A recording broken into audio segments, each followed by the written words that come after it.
This is episode 6 of Entrepreneurs for a Change. If you like this podcast, please subscribe to our mailing list at entrepreneursforachange.com.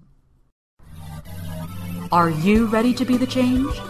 If so, you've come to the right place.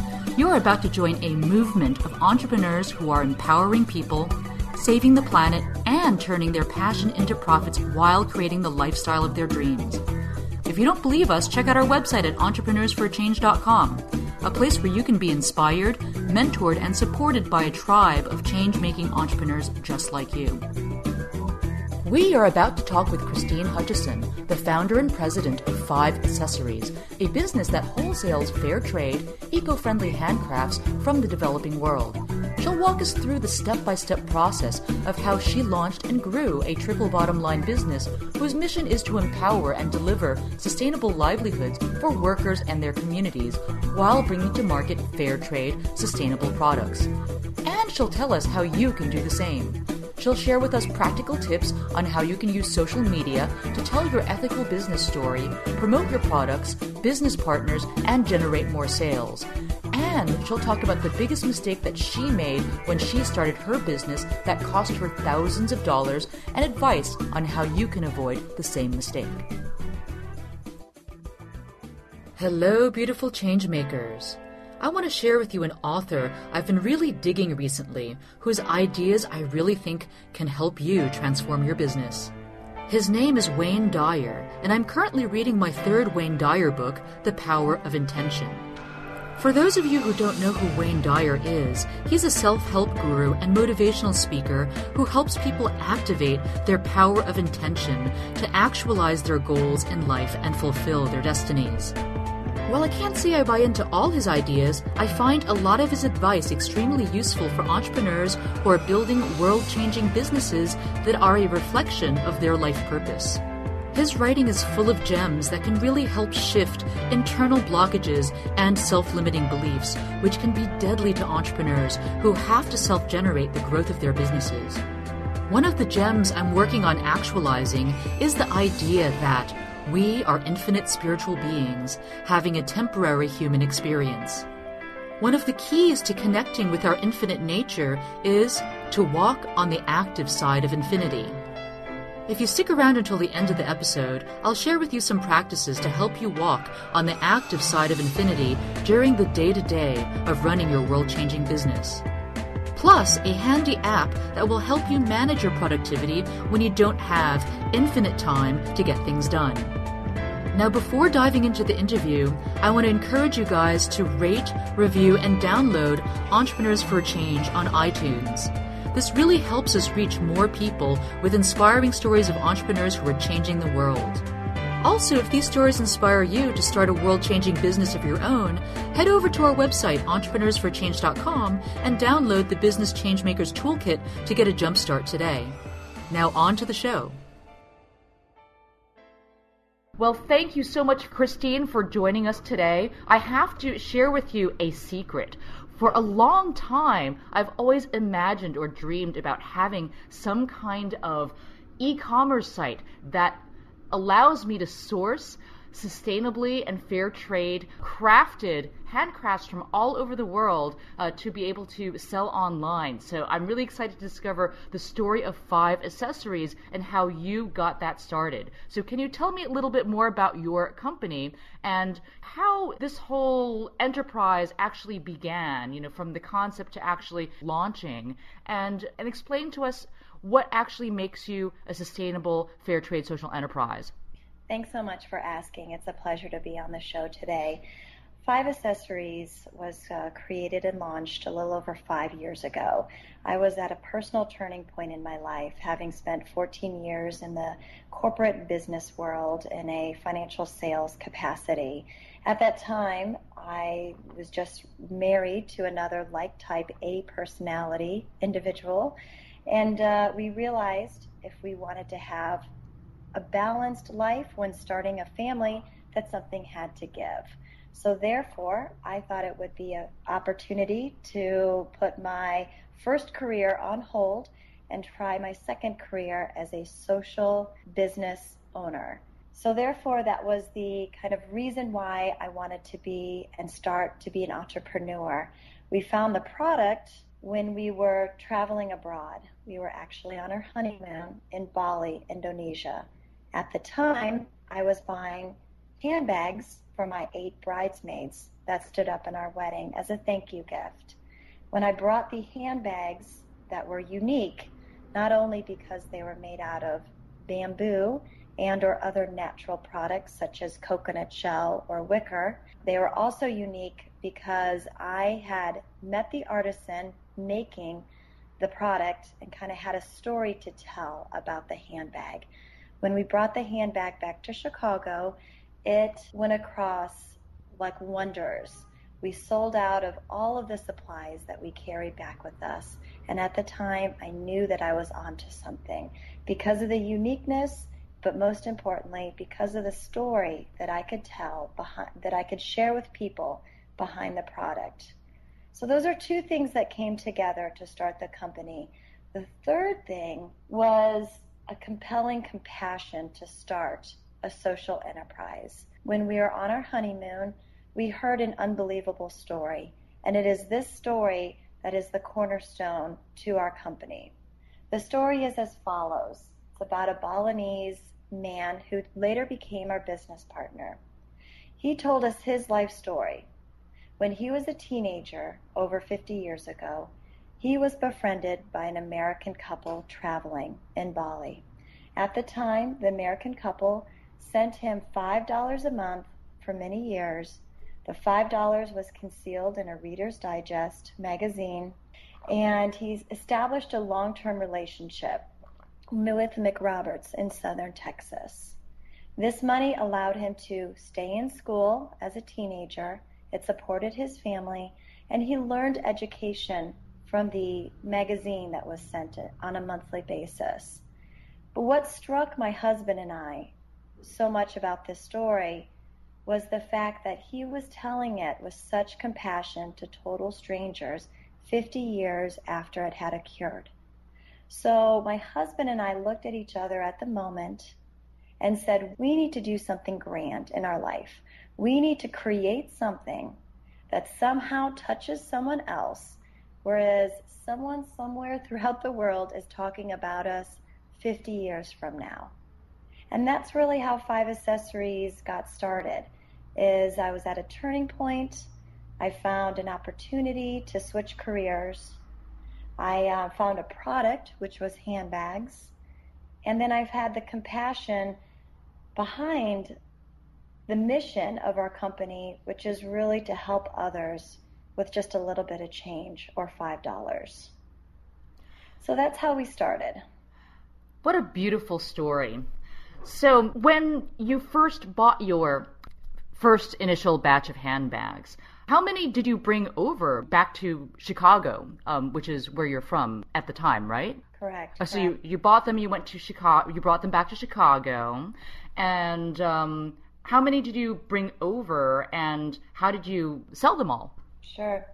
We just brought 30 over. It's what we could carry at the time and put in our suitcases. And we just sold them to family and friends, but they were such a hit that I knew immediately that I was onto something. Everyone loved the idea that it was from a developing region of the world and that it was specifically helping a local artist. And I could share a picture of someone actually making the product from our travels. And I think that combination of being unique and a catchy design, but having the fair trade and humanitarian story behind it really sold the product. So then we connected with this gentleman, the one I just told you about the story of his life story.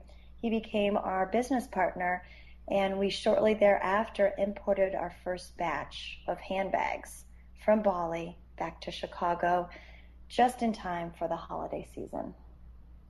And how many did you import that time?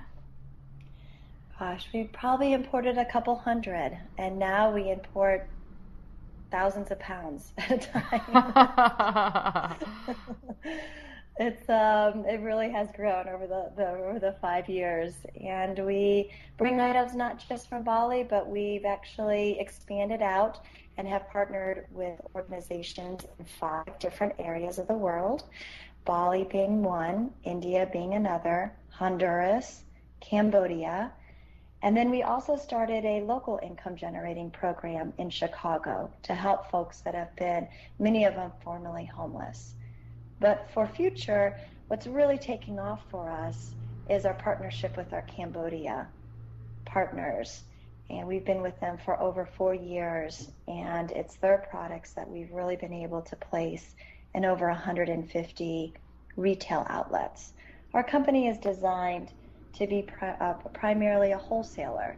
Thus, we attend the various different wholesale trade shows, and we make the relationships with other retailers that then resell our products, whether it be a small boutique, an eco-friendly store, a mail order catalog, a website, e-commerce website, or a larger department store.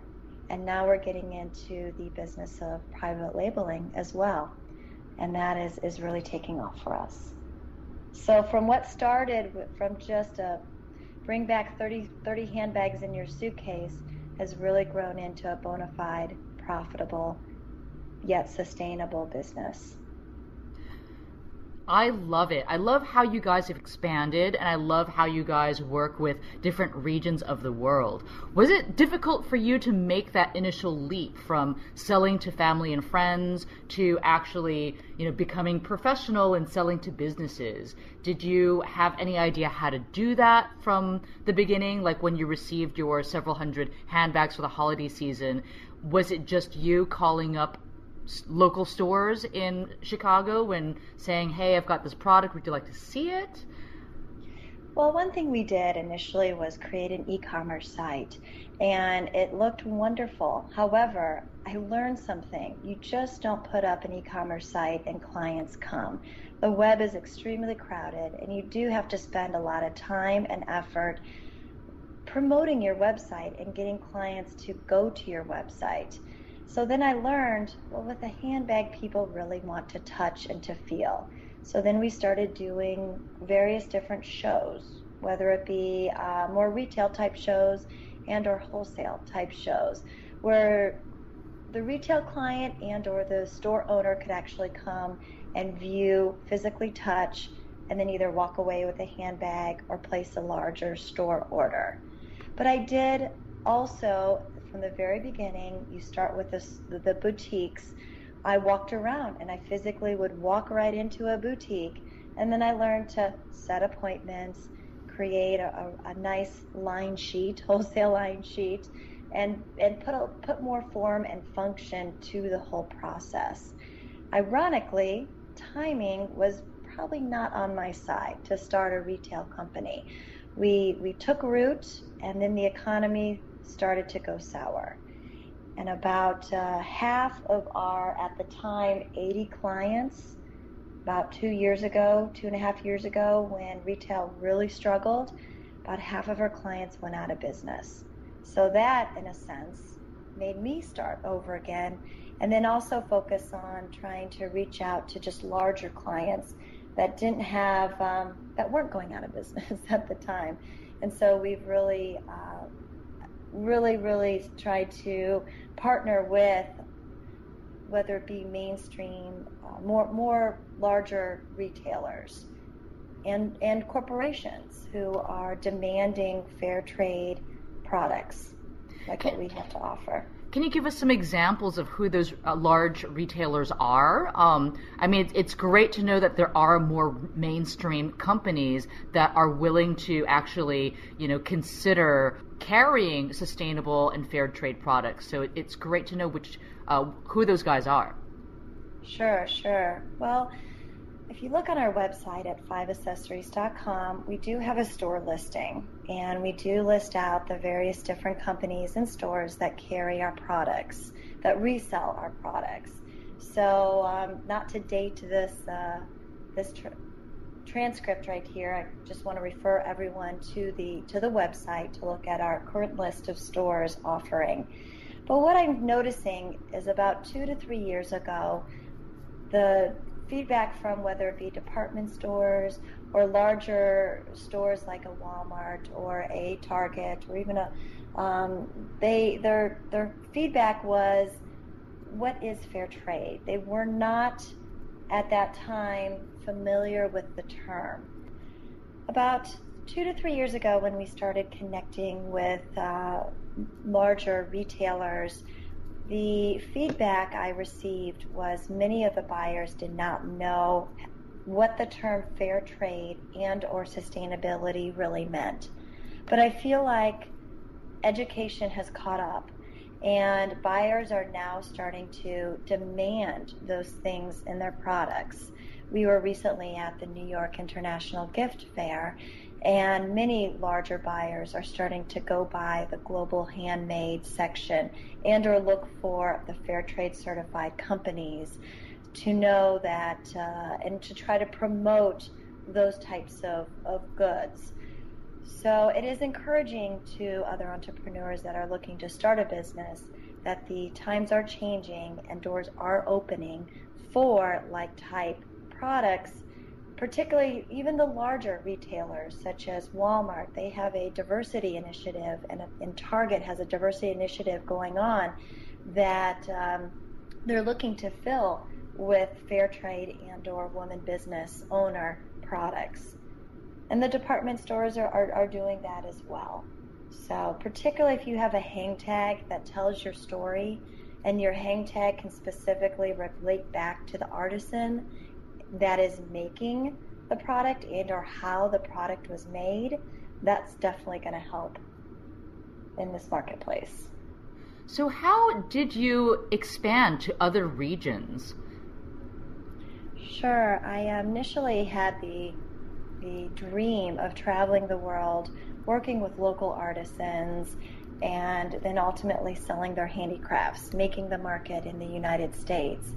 And I think a lot of people share that similar dream, how wonderful that would be. But then reality hit. I had just gotten married. We started a family. We have 2 beautiful boys under the age of 5. So travel was limited. Plus, you've got the demands of just home life back in the States. So therefore, I have partnered with organizations that have kind of co-ops in the various different countries, such as India and Honduras, and then in Cambodia, and then obviously the grassroots that we started out in Bali. In Cambodia, for example, we're the exclusive U.S. distributor for this one fair trade organization called Smateria, and they are just doing wonderful. We have seen them grow from 15 artisans to over 60 artisans, and they, with the help of 5 Accessories, are producing very fashion-forward designs that are using a lot of repurposed material, such as recycled netting that is used in construction purposes or mosquito netting. Our best-selling bag out of that line is a shoulder bag that fits the iPad. So I really thought if you can go with function and sustainability, mix it all together, it'll be a good seller, and it has for us. So our shoulder bag is our #1 seller that fits the iPad, made out of the recycled netting. Another sustainability thing that they use is recycled motorcycle seats. About 80% of the transportation in Cambodia uses motorcycles. So we recycle the seats and turn them into fashionable handbags. But other like-type materials that the customer can really resonate with seem to be very popular. How do you find these cooperatives? Is there some kind of listing somewhere? There is. We're associated with the Fair Trade Federation, and if you Google them, they'll have a lot of information on just what is fair trade, what are the different principles of fair trade, how can you tell if a company truly is fair trade. There's different certifications out there, but they also have a list of different producer groups, and you can probably call them if you're interested in starting to work with different organizations. Additionally, they also help to organize different trips globally. So if you're looking, for example, to source products out of South America, we do not, but I know that other people, or Africa, and we do not source products there, but I do know of other fellow colleagues that have traveled on, like type, basically buying trips, where they help organize it, and you go and you meet a producer group, you spend some time with them, you start to build a relationship, and then you can start to teach them how to create your own designs. So it's the Fair Trade Federation that organizes these trips to visit different producer groups internationally? They would definitely have information and about different groups if someone wants to get involved. I would definitely start with the Fair Trade Federation. And so when you've identified a producer group that has compelling products, do you then contact them, have them send some samples, and then you do a test to see how well it sells?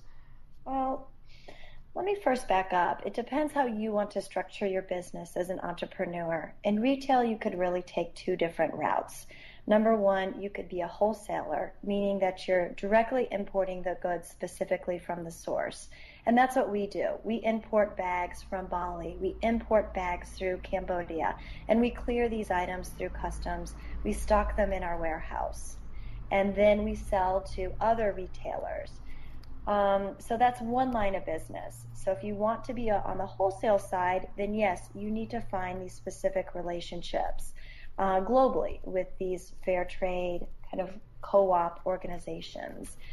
If you want to be on the other side of the retail industry, which is be on the reseller side, then you just need to buy at wholesale pricing from organizations such as Five Accessories and or other wholesalers that sell these, in a sense, certified products.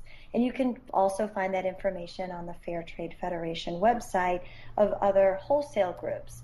Another resource is Green America. I've been associated with Green America for over 4 years, and they have a directory. And they have a directory of kind of boutiques, retail stores that are reselling product. And then they also have a directory of suppliers and or wholesalers, such as a Five Accessories. So if you would like to start either an e-commerce store or a retail store, maybe an eco-friendly retail store, and literally have a brick and mortar store, then you would go to the directory and look for other companies that would wholesale products to you. Thank you so much for that advice. I am sure that's really valuable to many of our aspiring entrepreneurs in the audience. Sometimes it's very hard to kind of wrap one's mind around the actual logistics of starting a business, and especially what it takes to get a kind of business off the ground. I mean, it sounds like in your case, going to trade shows was a really large part of growing your business. It is. If you'd like to be on the wholesale side, it's a great place to start. Awesome. So what kind of sustainability criteria do you follow? Well, there's really, when you say criteria, I think of sustainability, meaning the eco-friendly side of things.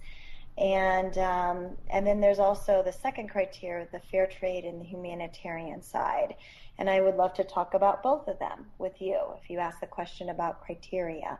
In fact, our tagline that you'll see on our fiveaccessories.com website is Eco plus Fair Trade. We like to tout that we have both products. We have both criteria for our products. As far as sustainability, we like to talk about most of our products and handbags are made out of sustainable products, repurposed and or recycled. So they fit in the eco-friendly or green categories. As far as our best-selling products, they're the recycled netting collection. This net is used in the Cambodia regions to be used as in construction purposes on the side of buildings to collect the scaffolding if it falls. It's also the netting is used to cover livestock to protect against mosquitoes. The netting in the area that does not meet industry standards is sold off as faulty netting at local markets. Our producer group takes this netting and dyes it and creates very fashion-forward bags with it. So it's sustainable because we could track back where the netting was from. We know that we've kept this material that would have been waste material out of landfills, etc. For our Chicago program, we have a picture frame that we collect local refuse or local trash per se off the streets. Our Chicago program is called Off the Street, and we can say that we've collected over 13,000 transit cards off of Chicago streets to then clean, recycle, and make into our product, which is a recycled picture frame. So when you talk about sustainability, we're using that recycled type material. Another criteria that a lot of companies in this area adhere to, in addition to being sustainable, is fair trade principles. And they're also listed, once again referencing the Fair Trade Federation website, they're listed and talked about there. We try to also promote fair trade through our social media and talking about specific examples of how we are treating our local artisans in a fair manner, how the artisans in the groups that are producing our products are not only strategically involved in the design process, their voice is heard throughout their working conditions. With our group in Cambodia, we offer free daycare, which is almost unheard of for that area, is to provide free benefits such as 1 month leave as well as free daycare, and which provides childhood education, which is very important.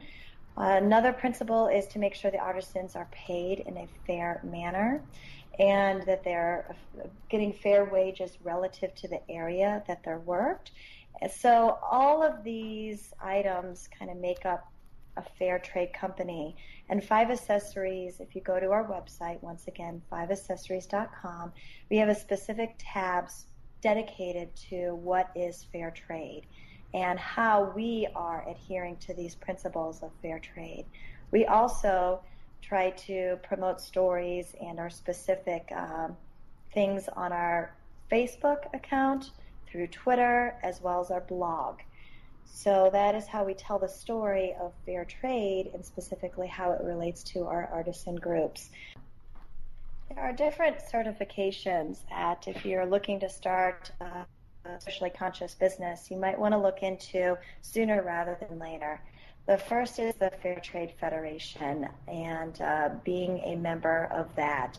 Now, it is a very lengthy process. It's over probably a 40 to 50 page application, and they do require years of, I think it's at least 1 to 3 years of being in business.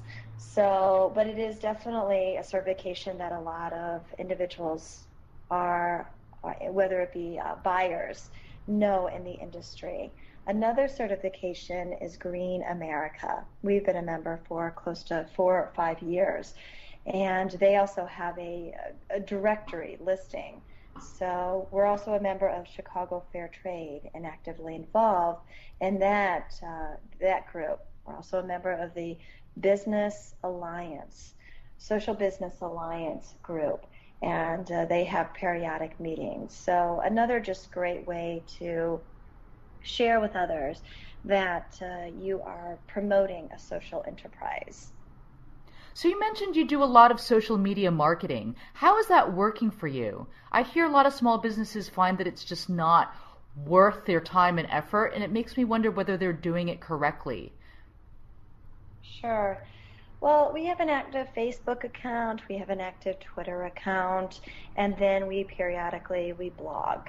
Granted, we could be doing it more and spending more time on it, but we have found that it definitely does re-emphasize our brand. We can definitely track new clients specifically to our social media, but most importantly, we're tracking reorders from our efforts. And we're seeing that people are buying a product and then they're blogging about it, or they are posting it on their on our Facebook account, positive feedback, and that's only going to re-emphasize our national brand that we're trying to build. So what's your daily social media routine? I've outsourced that. Someone else handles it. Christine handles it, but we send about 2 to 3 posts on our Facebook a week. We do about 5 to 6 to 7 Twitter posts a week. We try to do at least 1 blog a week. So that's something that we do. There are companies, we're hoping that we'll reach the tipping point in the near future, but I've heard that just stay with it, that there are companies that have built their brand over social media, and one great example is Tom's Shoes. So if you're looking to start your own business, look at a company that's been there and done it and has been successful at it, and look and follow Tom's Shoes on Facebook. Find out what they're doing. They have just done a great job in pulling together building a village. So everyone that buys one of their shoes knows that they're part of the crusade, the campaign of helping others.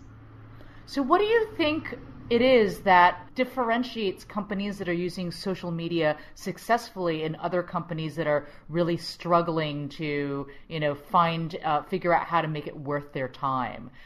When you do social media marketing, do you do campaign specific marketing initiatives, or is it mostly, building up your community and, creating a lot of buzz and content around the things that you do, the products that you sell? Well, you're the expert in this. I could probably learn so much from you, but I think from my experience in looking at other companies, if you have a clear, concise message that seems to resonate the best with the consumer. Tom's Shoes, the 1-for-1.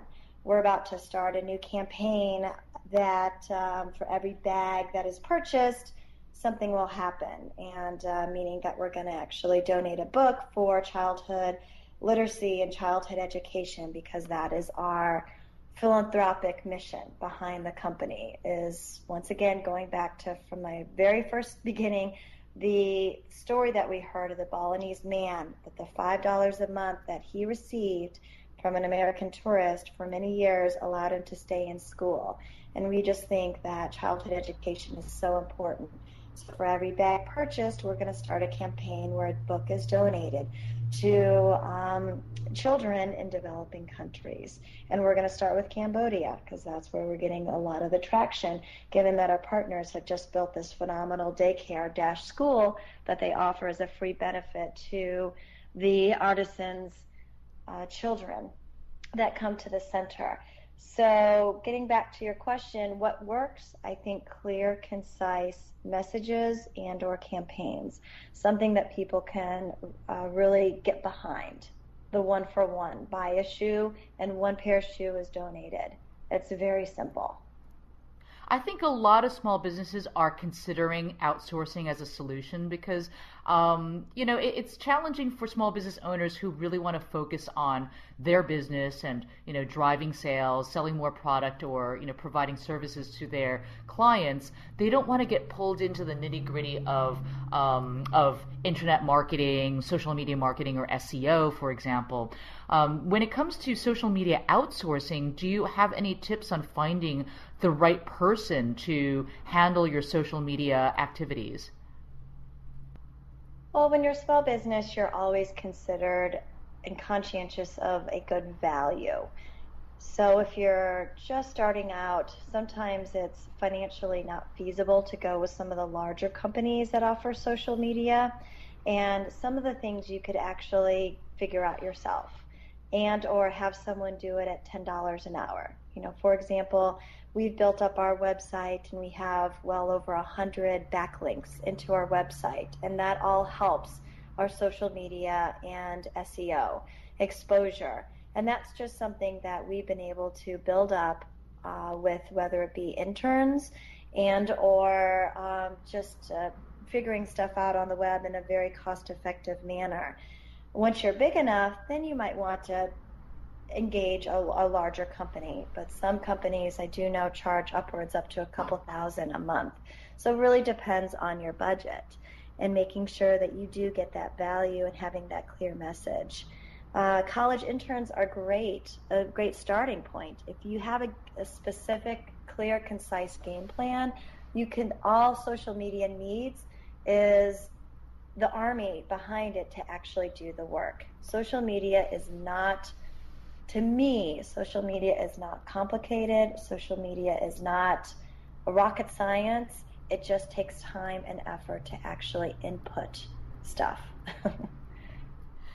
And when you say that you're able to track your business or your sales through your social media efforts, do you have a recommendation on how to do that effectively? Do you use specific URLs to track to see whether sales are coming through a particular social media campaign? How do you know that your social media is actually impacting your business bottom line? Well, numerous ways. For example, first start with Google Analytics. You can track back just like if you have an affiliate program, you can track back where your incoming links are coming into your website and or where your buyers are coming from. So that there are analytic software out there to track specifically that. So you'll know if you post a blog and or are written up in someone else's blog, how much traffic that has funneled into your website. So first you asked, how do you track it? And that's just a great way to start. Second of all, you asked, how do you know that's contributing to your bottom line? Well, I think building a brand, you do a lot of things at the very beginning if you want to build a brand that might not necessarily lead to might only lead to one sale, but in the future it might lead to multiple sales. And that's what we're seeing. We're definitely seeing a lot of repeat buyers, repeat orders, which I think all obviously adds to the bottom line. Another area that social media really helps us is we are able to talk up and promote the outlets that are selling our bags. And if a smaller boutique is carrying our bags and we provide them social media support, they just really appreciate that goodwill and that effort on our part to include them and to talk them up. For example, our bags can be found in the Midway Airport. So if you're traveling in and out of Chicago, there is Chicago Treasures sells our items. And we've had big social media campaigns around the Thanksgiving as well as the Christmas holidays, reaching out to travelers. If you're traveling in the Chicagoland area, stop by our store and look at our items that have the custom embroidered Chicago on them. They're just a great for traveling back kind of tourist type item. And our sales were wonderful during those months. And we actually connected with the store, and people told us that they heard about us through outside of just walking through the airport, and they came in to specifically look for Five Accessories and our products.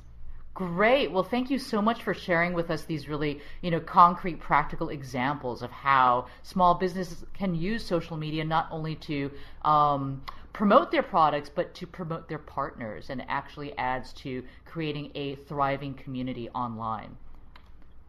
All around sustainability and fair trade, which is great.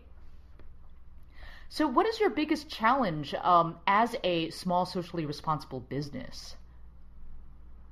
What is the biggest challenge that you have as a small socially responsible business?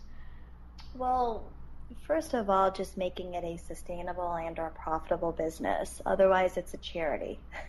So you want to make sure that you have traction and you're moving forward, onward and upward, and then you can obviously give back and continue to give back to the local artisans making the products. But then ongoing, it's I like to consider myself as a business owner, jack of all trades, master of none. I definitely know when I know I'm not the expert and I need to hire out. And I think, like you mentioned earlier, knowing that as an entrepreneur you can't do everything yourself, and sometimes it is best letting an expert do it. And in today's economy, starting a business and gathering these resources can be fairly cost effective. There are a lot of college students that are just looking for experience. We have had 40 interns actually rotate through 5 accessories.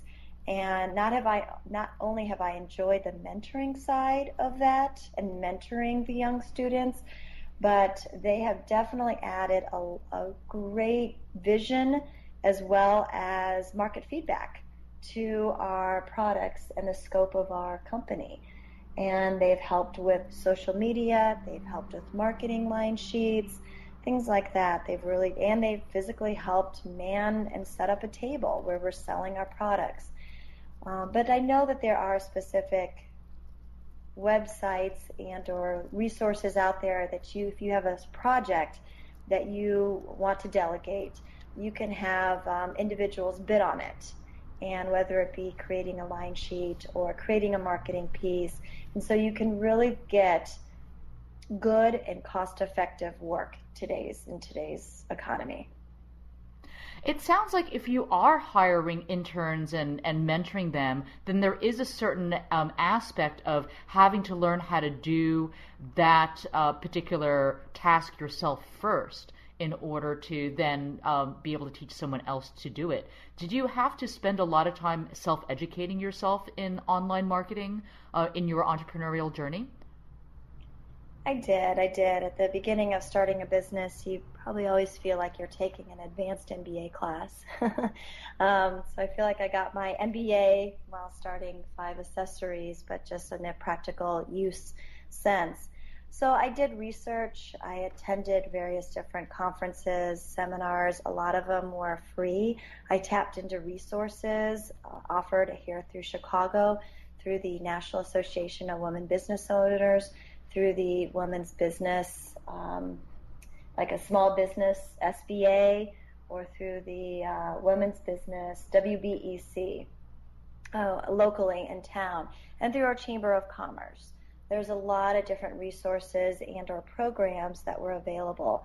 So I did spend the first part of the business networking to find those resources, and also just attending various different conferences that laid a lot of the groundwork to make the decisions for the business moving forward. But social media is always changing. Yes, you probably want to know what's new and what's out there, but I feel like there could be a social media plan, and you could create a social media plan for every budget out there. Do you find that it's actually worthwhile investing your money in some of this education that you went through, or were you able to find most of what you needed to educate yourself online for free?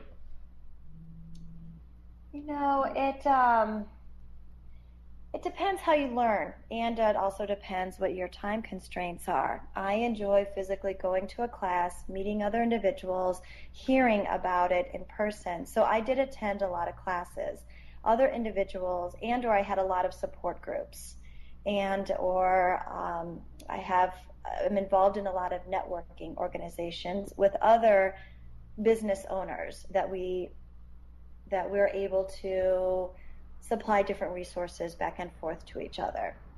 But if you're not able to do that when you're starting your business, there are a lot of online tools.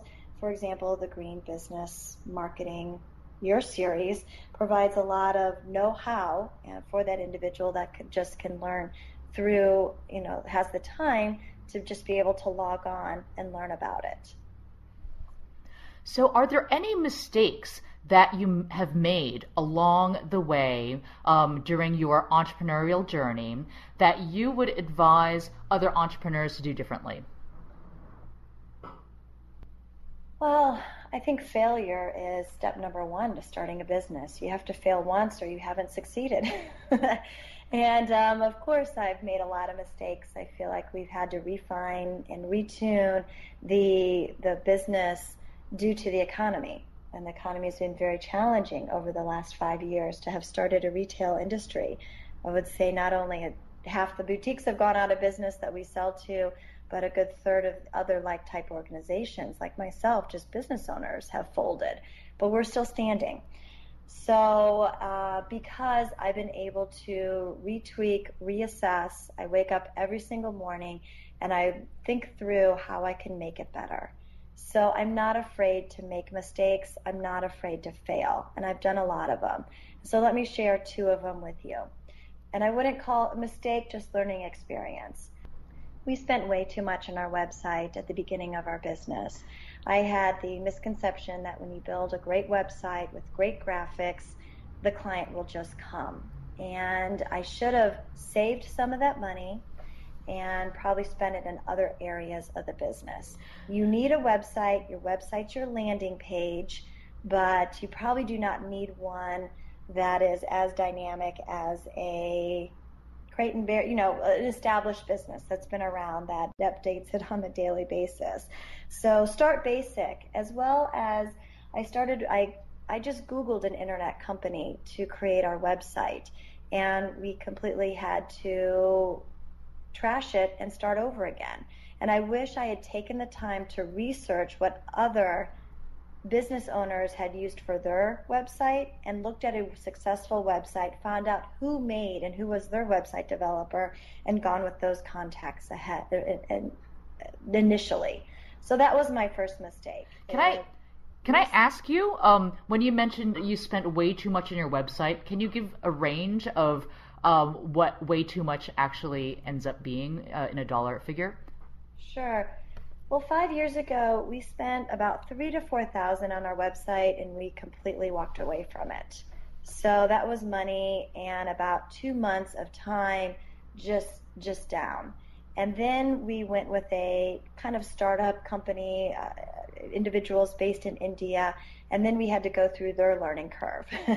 And although they delivered a good-looking website, the back end wasn't as superior and did not get us into the search engine optimization as well as I had hoped. My advice to others would just be to research other local companies that have a website similar to one that you want to build, and then find out who they used, call that company, find out if they had a good experience working with that website developer, and if they were cost effective. I think asking other entrepreneurs, asking other business owners in your area is probably the best place to start.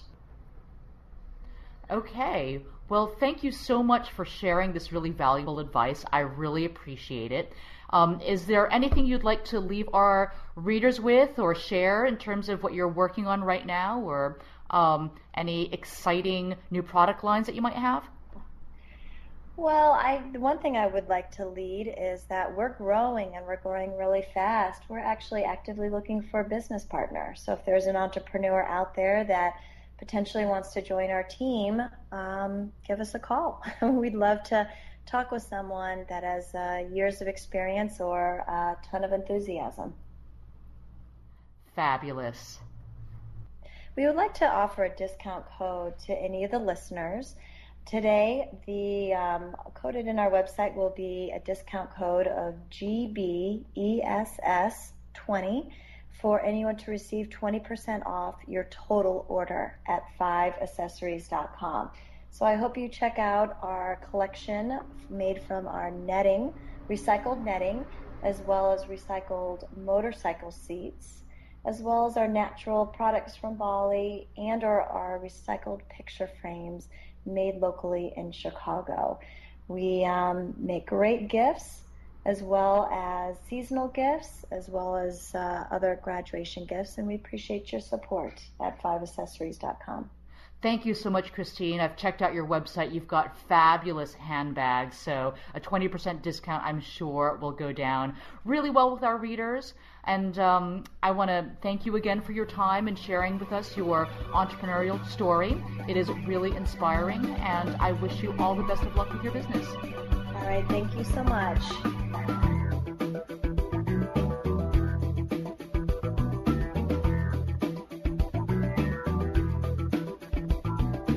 One of the things I love about 5 Accessories is Christine's commitment to incorporating sustainability and social good into her business model, which isn't always easy. But I know that if you're an entrepreneur who is focused on building a world-changing business that is a reflection of your life purpose, then chances are you are looking to have every aspect of your business be an expression of the highest good. That's because deep down inside, chances are you recognize within yourself that you are an infinite spiritual being having a temporary human experience, and that every moment in this lifetime is an opportunity to express the infinite. According to Dr. Wayne Dyer, one of the ways we can connect with our infinite nature is to walk on the active side of infinity. Now, Dr. Dyer draws inspiration from spiritual leaders and thinkers from all over the world, such as Rumi, Swami Sivananda, Mother Teresa, Albert Einstein, to name a few. The concept and practice of walking on the active side of infinity comes from the teachings of Don Juan by Carlos Castaneda. Don Juan Matus was a Yaqui Indian shaman who instructed Carlos Castaneda on the art of Nagual sorcery, an ancient Mesoamerican wisdom lineage with instruction on how to enhance one's awareness of and interaction with the energies of the earth and its assorted beings. These following practices come from Dr. Dyer's book, The Power of Intention. They will help you live on the active side of infinity and inspire you to bring these qualities into your day-to-day experience of running your world-changing business. To have a sense of destiny, a sense of the possible, a sense of awe, a sense of humility, a sense of generosity, a sense of knowing, a sense of passion, and a sense of belonging. Now, as a busy entrepreneur, I totally get that while bringing the spacious quality of infinity and boundless possibilities into your business is very empowering, on the flip side, you may not have infinite time to get things done. So I'd like to recommend a handy free productivity tool that will track where all your time actually goes, so you can better manage your time and cut out time drainers like email and Facebook. The tool is called Paymo. That's Paymo. It's a desktop app that does time tracking, project management, and online billing. It has a really nice dashboard feature so you can tell which projects are taking the most time. This is really useful if you are a solo freelancer who does project-based work. Chances are you've estimated the amount of time a certain project will take and billed accordingly. But were you spot on? Or did your job actually take more time than anticipated? Or maybe your client required more hand-holding, or a lot of changes. These things will cause your hourly rate to go down. Paymo gives you a client portal which allows your clients to log in and view all your invoices and reports. The paid version is great for small and medium-sized businesses. It allows you to keep track of employees and contractors working on the project as well. Check it out at paymo.biz. Thanks, folks, for listening to the Entrepreneurs for a Change podcast. If you enjoyed this episode, please help us reach more people with inspiring stories like this one by giving us a 5-star rating in iTunes. If this podcast inspires you to join the movement of change-making entrepreneurs, we'd love to give you a jumpstart with our free Business Changemakers Toolkit, which you can download at www.entrepreneursforachange.com/join. If you have a change maker in mind you'd love for us to interview, go to entrepreneursforachange.com/suggest and tell us who and why. Finally, feel free to stop by facebook.com/entrepreneursforachange to share your thoughts and say hello.